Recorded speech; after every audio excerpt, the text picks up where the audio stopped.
I pozdrav svima, radimo jedan kratak klip, tu radimo o tome da ja imam svoj novi account na YouTube kanalu.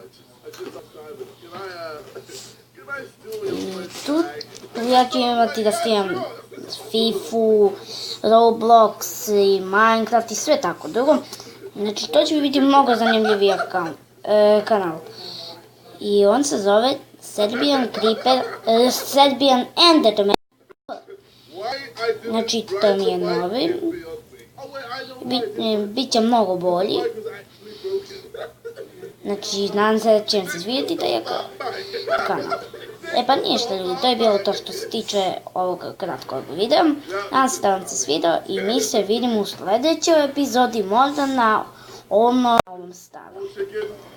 Znači pozdrav!